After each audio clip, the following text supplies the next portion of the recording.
ननद का दूल्हा हम लाएंगे। ये क्या बात हुई भाभी? आपने खुद तो लव मैरिज की है और जब मेरी बात आई तो लव मैरिज इज रिस्की। इन्हीं सब हरकतों के कारण फिर ननदों को भाभियां खटकने लगती हैं। मेरी बोली तुझे आज बुरी लग रही है प्रिया, पर कल तू ही मेरा शुक्रिया अदा करेगी। ये प्यार व्यार जिम्मेदारियां देखते ही ना रफू चक्कर हो जाते हैं। ठीक है, फिर आप लोग भी कान खोलकर सुन लीजिए। अगर मेरी शादी राहुल से नहीं हुई तो मैं इस घर से भाग जाऊंगी।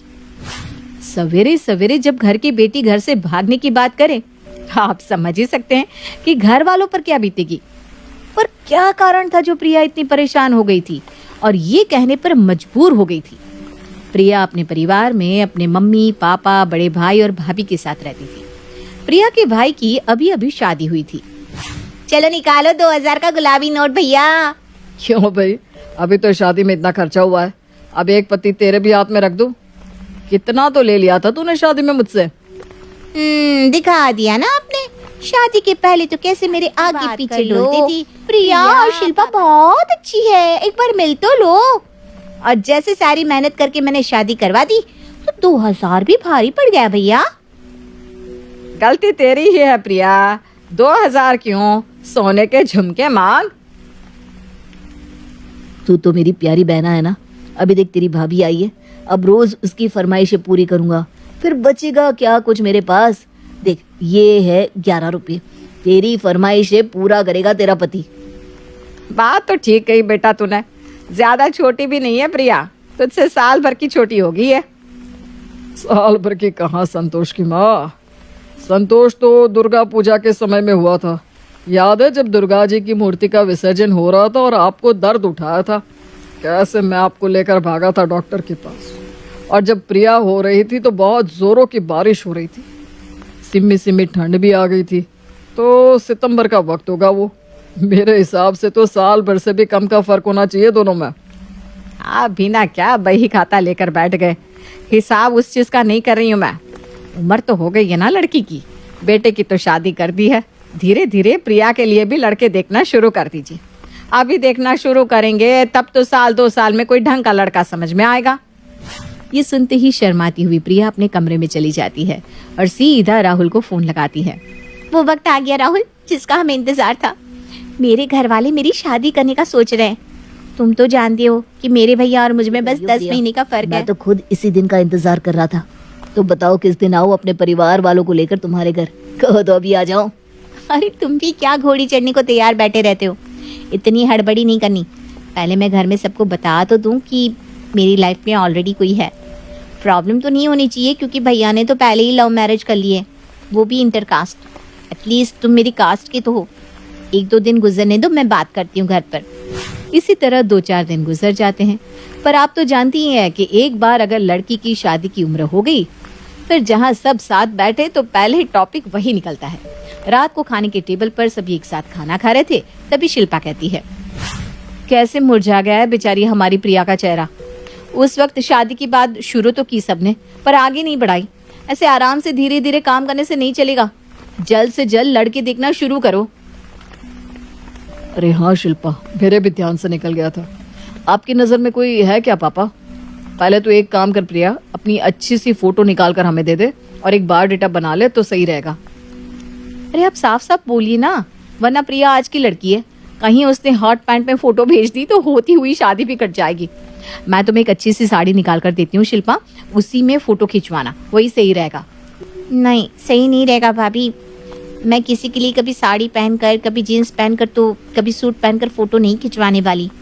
ये क्या बात हुई बेटा, ऐसा ही होता है। अब साड़ी में फोटो तो खिंचवानी ही पड़ेगी ना, वरना लड़के वालों को हम क्या दिखाएंगे। और दूसरा, इसे खाना वाना भी सिखा दे शिल्पा, थोड़ा प्रैक्टिस कर लेगी प्रिया। इतने भी बुरे दिन नहीं आए मेरे मम्मी। और हाँ, आप लोगों को कोई लड़का देखने की ज़रूरत नहीं है, मैं किसी को पसंद करती हूँ। राहुल नाम है उसका, वो भी आप लोगों से मिलना चाहता है। क्या तुम किसी को पसंद करती हो और अभी तक इस बारे में किसी को पता ही नहीं है? तुम्हें तो बताया होगा ना प्रिया ने संतोष? नहीं, मुझे तो खुद अभी पता चल रहा है तुम्हारे साथ। ये लो, हमारे रिलेशनशिप को 1 महीना तक नहीं हुआ था, तुम तुमसे सब छुपा कर बैठी है। कौन है वो लड़का? घर वर है कि नहीं उसका? परिवार में कितने लोग हैं? अपने भैया को उसका सारा बायोडेटा दे दो, वो पता करके आएंगे आजकल के लड़कों का कोई भरोसा नहीं है, कहीं कोई फ्रॉड ना हो। फ्रॉड क्यों होगा भाभी? मैं कोई बच्ची थोड़ी ना हूँ। मास्टर्स किया है मैंने, वो मेरे साथ ही पढ़ता था और उसकी सरकारी नौकरी भी है। और वो नौकरी भी उसने बस मेरे लिए, मेरी खातिर हासिल की, ताकि जब वो मेरा हाथ मांगने आए तो उसके पास दिखाने के लिए कुछ तो हो। इतना पढ़ा लिखा लड़का और वो भी किसी और के लिए नौकरी करे। ये सब बस हवा में कहने की बातें हैं प्रिया। कोई किसी के लिए नौकरी नहीं लेता, सब खुद के लिए नौकरी लेते हैं। वैसे कितने दिन से जानती हो तुम उसे? ऐसे तो वो ग्रेजुएशन से मेरे साथ ही पढ़ रहा था, पर हमारी पहचान 1 साल पहले हुई है। ये देखिए मम्मी जी, 1 साल का प्यार है और इसके पीछे तुम दिमाग लगा रही हो। छोड़ो प्रिया, पापा जी तुम्हारे लिए अच्छे से अच्छा लड़का ढूंढ कर लाएंगे। ये सुनते ही प्रिया गुस्से में खाना छोड़कर अपने कमरे में चली जाती है। तुमने ऐसी बात क्यों कही शिल्पा? प्रिया बच्ची नहीं है, उसने किसी लड़के को खुद के लिए पसंद किया होगा तो जरूर कुछ खास बात होगी उसमें। एक बार मिल लेते हैं लड़के से। वो तो तुम मिलते रहना बेटा, पर अभी जाकर अपनी बहन को समझा, लगता है वो नाराज हो गई। आजकल के लड़कों का क्या भरोसा है, पर आप लोगों को फिर भी उस लड़के से मिलना है तो मिलिए, मुझे क्या मतलब। अगली सुबह उठते ही शिल्पा अपने घर पर एक पंडित जी को बुला लेती है और अपनी ननद की कुंडली उन्हें देते हुए कहती है, ये देखिए ना पंडित जी, ये है मेरी ननद की फोटो और ये उसकी कुंडली। पता नहीं, लगता है किसी ने कुछ कर दिया है। मेरी कुंडली यहाँ लाइए भाभी, ये सब क्या हरकत है? अपने मन के लड़के से शादी करने की इच्छा क्या जाहिर कर दी मैंने, तो मेरी कुंडली में प्रॉब्लम आ गई। अरे तो क्या गलत बोल दिया मैंने? ये प्यार व्यार कुछ नहीं होता। जैसे ही जिम्मेदारी नाम का शेर आता है, सबसे पहले प्यार नाम का हिरण ही निगला जाता है। लगता है आप भूल गई भाभी कि आपने भी लव मैरिज की है। हाँ, तो ऐसे ही नहीं शादी कर ली मैंने तुम्हारे भैया से। 5 साल का रिलेशनशिप था हमारा। मैं जानती थी तुम लोगों के परिवार को, और तुम क्या जानती हो उस लड़के के बारे में? 1 साल के रिलेशनशिप में इन्हें शादी करनी है। और इसी तरह हर वक्त शिल्पा प्रिया को टॉन्टी मारती रहती, यहाँ तक कि शिल्पा कई जगह अपनी ननद का बायोडेटा तक भिजवा देती है और इधर उधर अपनी ननद की शादी की बात चलाना शुरू कर देती है। एक शाम जब सभी साथ में बैठे हुए थे, आप लोगों को अगर राहुल की घर नहीं जाना तो मैं राहुल को घर बुला लेती हूँ पापा। एक बार आप लोग उससे मिल तो लीजिए। पसंद नहीं आएगा तो मैं नहीं करूँगी शादी, आपकी कसम। न जाने कैसा लड़का होगा, हमारे घर की रेपुटेशन का क्या होगा पापा? कॉलेज जाकर पता नहीं कौन सी पढ़ाई पढ़कर आई है प्रिया।